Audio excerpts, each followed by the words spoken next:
sommes jeudi 25 août 2022. Mesdames, Messieurs, bonsoir et merci de nous retrouver sur votre chaîne de télévision CamNews 24 dans le cadre de cette autre émission hebdomadaire en langue française. Avec un panel trié sur le volet, ce soir, nous échangerons avec vous, fidèles téléspectateurs, sur une thématique assez pragmatique dans le sens propre du terme, à savoir l'impact de la vie chère sur les populations du Grand Nord. Quelles sont les mesures prises par la CGN pour résorber à cette situation? Mais avant de passer dans le vif du sujet, nous allons passer à la présentation du panel. À l'extrême droite, nous avons un invité, un habitué, j'allais dire, du plateau. Fadil Garga, bonsoir. Merci, monsieur Olivier. Bonsoir aux téléspectateurs de CamNews 24 et merci pour l'invitation renouvelée. Oui, juste à côté de Fadil, monsieur Fadil Garga, nous avons Aminou Dialigué qui est aussi un habitué de notre plateau. Merci, bonsoir monsieur Jassarabi. Bonsoir et je salue également les panélistes. Je salue aussi les téléspectateurs de CamNews 24. Merci.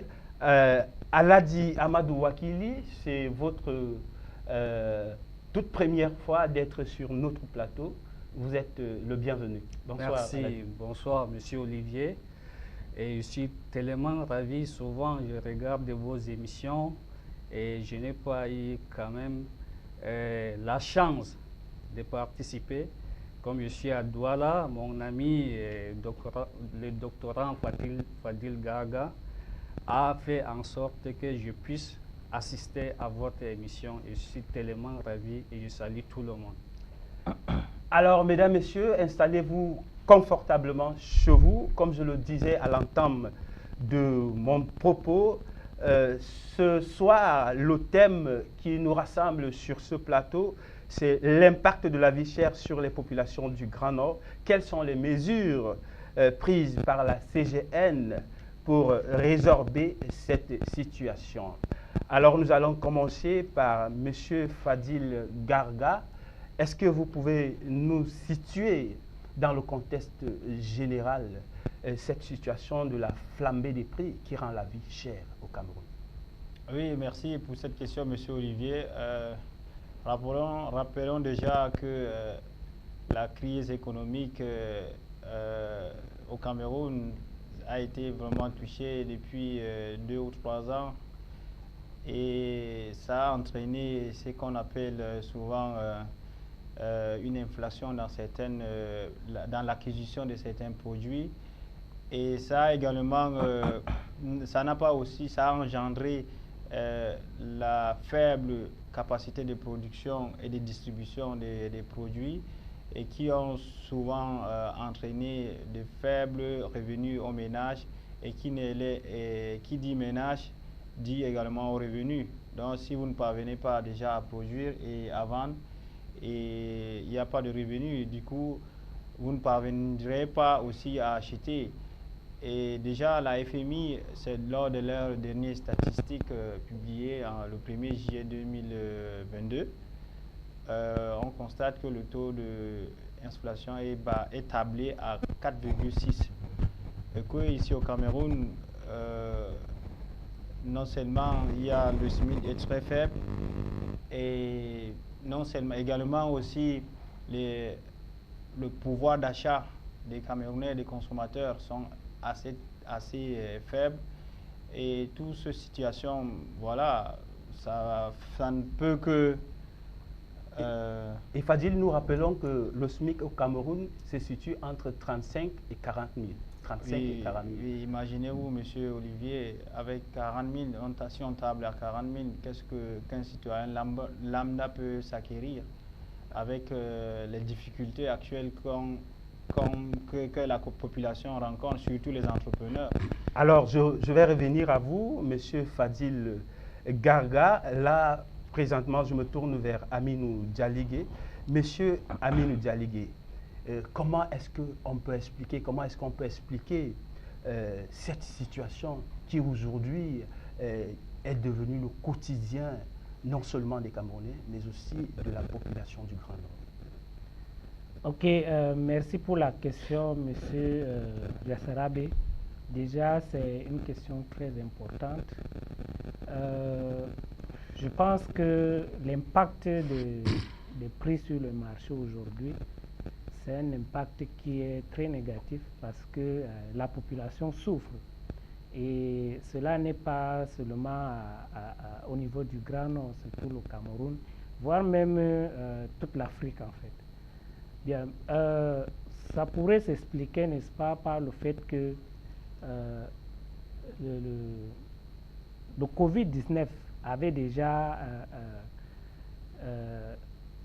c'est-à-dire que ça avait déjà un impact au niveau, oui, un peu généralisé, au niveau, n'est-ce pas, de l'acquisition, de l'importation de certains produits. Et après le Covid, il y a aussi la guerre en Ukraine, n'est-ce pas, qui est l'une des causes de cette flambée des prix. De cette flambée de prix-là. Effectivement, pour vous relancer, M. Déjà, Aminou, il faut quand même le noter. Ce sont des causes que je me dis qui ne sont pas immédiates en fait. Parce que vous allez voir par exemple la guerre en Ukraine, ça a un peu perturbé en fait la chaîne logistique et de transport de l'importation en fait. Ça fait donc, et même au niveau de la distribution aussi, pour la commercialisation, il y a donc la logistique et le transport qui fait que les prix flambent ainsi. Alors, monsieur Aminou Dialigué, est-ce que cette situation n'est pas également liée aux taxes fiscales? Les impôts, la hausse, parce que les opérateurs économiques, lorsqu'ils commandent les marchandises, est-ce qu'ils arrivent à être soulagés au niveau des taxes fiscales? Parce que lorsque les taxes sont élevées, par des calculs mathématiques, ils essayent aussi d'ajuster le prix sur le marché. Bien, moi je veux dire que les taxes n'ont rien à voir, en tout cas du moins, lorsqu'on prend par exemple 2021, on compare avec 2022, les taxes n'ont pas varié, sauf si je ne suis pas bien informé par rapport à ça. Maintenant, bon, je me dis donc que moi j'impute ça plutôt au niveau de la production locale que nous faisons. Je me dis que les causes que je venais de donner sont venues révéler la faiblesse de la production au Cameroun. On importe beaucoup de choses et puis voilà, comme aujourd'hui on ne peut plus le faire aisément et ça joue donc, n'est-ce pas, sur les prix de quelques produits qui sont importés. Alors merci Aminou Dialigué. Je me tourne vers Aladi. Aladi, comment est-ce que nous pouvons aujourd'hui appréhender cette situation dans le Grand Nord lorsque l'on sait que la population du Grand Nord est en majeure partie des cultivateurs, des éleveurs? Comment est-ce qu'on peut expliquer la cherté de vie alors que ceux-ci ne sont pas directement exposés sur le marché? Merci, M. Olivier, de me passer la parole. Déjà, nous savons que l'inflation ne se limite pas seulement au Grand Nord, au Cameroun, c'est un phénomène mondial. Le Fonds monétaire international avait prédit en 2022 le taux d'inflation ira jusqu'à 5,5%. C'est quoi l'inflation? C'est quoi la vie chère? De manière technique, l'inflation, c'est lorsque une monnaie perd de sa valeur d'achat, son pouvoir d'achat. Ce n'est que si simple que ça. Et d'une manière prosaïque, l'inflation, c'est quand les prix des biens et des services augmentent dans un pays à un moment donné. Justement, les prix ont augmenté sur le marché, elle a dit. Oui. Et comment est-ce que ces cultivateurs, ces éleveurs du Grand Nord, pour parler trivialement, arrivent à faire pour faire face à cette situation? Bon, pour faire face à cette situation, il y a deux volets. D'une part, l'État doit être indexé. Et d'autre part, ce sont les âmes de bonne volonté, avec leur humanisme. En parlant de l'État, l'État, pour lutter contre l'inflation, contre la vie chère au Cameroun, doit, dans un premier temps, subventionner les produits de première nécessité. Qui dit subvention, soit par la diminution des droits de douane pour un exportateur qui apporte des produits de première nécessité ici au Cameroun, lui réduire les frais de douane. Alors, Monsieur Garga Fadil, après avoir élucidé les causes de la flambée des prix de la vie chère, aujourd'hui, non seulement au Cameroun, mais aussi dans la partie septentrionale de notre pays, quelles sont les dispositions prises pour faire face à cette situation?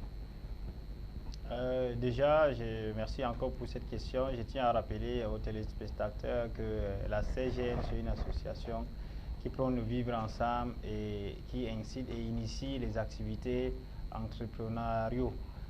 Et c'est dans cette optique qu'au sein de la CGN, il y a le pôle entrepreneurial où il y a plusieurs activités que nous jeunes, nous contribuons. Nous montons des projets pour les membres de la CGN et à l'intérieur de la CGN, il y a même déjà une commission de finances qui finance les activités génératrices de revenus qui sont de porteurs. Et d'ailleurs, le superviseur général de la CGN a octroyé plus de 4 à 5 boutiques ici en face du complexe CCC. Au bord, vous allez voir qu'il y a les boutiques que la CGN a octroyé à ses membres justement pour pallier à ce problème de la vie chère. Donc la CGN, c'est une association qui participe également à la création de la valeur ajoutée dans le littoral et au septentrion. Alors merci Fadil Garga. Aminou, les mesures prises par la CGN? Les mesures prises, je vais dire que la CGN a très vite compris que en ce qui concerne, par exemple, sa participation pour, n'est-ce pas, réduire ce prix au niveau de la population, que ce soit du Cameroun ou bien du Grand Nord. En fait, on fait la formation des jeunes qui doivent entreprendre. Une manière, n'est-ce pas, de quitter du discours, M. Jassarabé, pour aller vers les actions concrètes. C'est-à-dire que les formations sont un peu diversifiées. Par exemple, on forme dans l'entrepreneuriat en général, on forme dans la pisciculture. Vous voyez, c'est par des productions que nous pouvons contribuer à réduire, n'est-ce pas, les prix exorbitants que nous constatons aujourd'hui. Il y a aussi dans le domaine de l'élevage, la CGN fait, n'est-ce pas, des formations pour que les jeunes entreprennent, n'est-ce pas, dans ce domaine-là. Il y a aussi l'agriculture. Bref, la CGN forme ces jeunes à mieux entreprendre efficacement. Aminou, nous saisissons l'occasion pour lancer un appel à tous ces jeunes ressortissants du septentrion qui vous entendent parler des opportunités, des mesures qui sont prises par la CGN pour pallier à cette situation, de se rapprocher de la CGN pour s'informer, parce que se disent-ils certainement, comment est-ce qu'ils ne sont pas au courant de ces... Nous les prions de se rapprocher et immédiatement je me tourne vers notre invité, Aladi Amadou Wakili. Vous êtes nouvellement sur notre plateau et vous êtes également nouveau à la CGN. Alors, Aladi, comment est-ce que vous avez fait pour, ou bien comment vous avez entendu parler de la CGN? Merci Olivier. Et je profite aussi pour remercier mon oncle Oumarou Bello, alias Baba Hamza, qui est président Diamare Centre à Maroua, président sous-section Diamare Centre à Maroua. À travers lui, on entend parler de la CGN, du superviseur. Je rappelle à tous nos téléspectateurs que Amadou Wakili nous vient tout droit du nord, précisément du département de Mayouti, de la ville de Guidère. À 100 km de Gawa, plus précisément aussi. Ah oui, c'est très bien. Puis Baba Hamza qui est président sous-section Diamare Centre de Maroua. À travers lui, j'entends souvent parler de la CGN, Bayero Fadil, Sa Majesté Abdel Nasser. J'ai des témoignages que la CGN a constaté, l'eau c'est la vie. Quand on vient en Afrique, pour accueillir même une personne, on lui donne l'eau. C'est la tradition. Effectivement, Aminou, nous rappelons que la CGN s'est déployée de manière massive du côté du septentrion, précisément du côté de l'extrême nord, par rapport aux forages. Des forages ont été octroyés à cette partie de la population du septentrion, et c'est l'occasion effectivement de le rappeler à tous nos téléspectateurs. Voilà, monsieur Olivier, comme disait Cheikh Hamidou Emmanuel Kant, si tout le monde en faisait autant, si comme les superviseurs aident la population de l'extrême nord, si tous les hommes de bonne volonté en faisaient autant, est-ce qu'on allait parler de la vie chère ici au Cameroun? Et je vais aussi soulever un point. Il faut que l'État aussi veille au contrôle des prix. Il y a des entrepreneurs qui ont cette velléité-là d'enchérir les produits de première nécessité, monsieur Olivier. Merci, Aladi. Pour aborder ou bien pour compléter à ce que dit monsieur Aladi Amadou Wakili, en fait, les entrepreneurs au Cameroun ont perdu la confiance en fait. Les gens veulent toucher beaucoup plus l'argent que le fruit de l'argent. Les jeunes de nos jours ne veulent pas faire l'agriculture, ne veulent pas rentrer au village après avoir même appris à l'école qu'il faut peut-être planter des hectares de maïs ou bien des hectares de manioc, mais les gens ne veulent pas entreprendre. J'appelle ici à la CGN, il y a un pôle entrepreneurial qui donne des formations dans le domaine agricole. Comment planter le maïs, comment planter le manioc. Il suffit juste d'être membre à la CGN et de se rapprocher du pôle entrepreneurial. Merci Fadil. De ce service. Merci Fadil Garga. Mesdames, Messieurs, vous aurez retenu que Fadil Garga vient lancer encore cet appel dont je faisais tout à l'heure à l'endroit de tous les jeunes ressortissants du septentrion de venir auprès de la CGN pour s'imprégner d'un certain nombre de réalités, notamment dans le cadre entrepreneurial. Mesdames, Messieurs, notre émission tire vers sa fin, mais avant, les invités vont dire leur dernier mot. Alors, je commence par Aminou Dialigué. Monsieur Aminou, votre dernier mot. Ok, merci Monsieur Jassarabé pour la parole donnée. Bon, je veux dire que, en résumé, ce qui rend la vie chère actuellement au Cameroun, c'est parce qu'on dépend des pays étrangers. Et la seule façon d'en sortir, c'est de produire localement. J'invite donc, n'est-ce pas, tous les jeunes, n'est-ce pas, à rentrer dans la production et ainsi nous pouvons, n'est-ce pas, contribuer au développement de notre pays. Merci. Amadou Wakili. Oui, monsieur Olivier, moi j'appelle tous les Camerounais, tous les intellectuels du Cameroun à s'auto-employer. Ne restons pas seulement pour attendre le concours pour intégrer la fonction publique. Il faut qu'on prenne notre destin en main. Il faut avoir l'esprit créatif. Et c'est l'occasion de saluer ce que fait le superviseur général de la CGN, le docteur Mohamed Bayero Fadil. Alors, Garga Fadil, vous avez quelque chose à dire? Oui, effectivement, s'il faut conclure, j'allais dire plutôt, il n'y a pas que j'ai l'honneur, il n'y a pas que travailler pour quelqu'un, on peut aussi s'auto-employer, il faut juste essayer de chercher à résoudre le problème de chaque familles. En cherchant à résoudre un problème, on trouve déjà un emploi, on trouve déjà quelque chose qui peut nous donner quelque chose comme activité.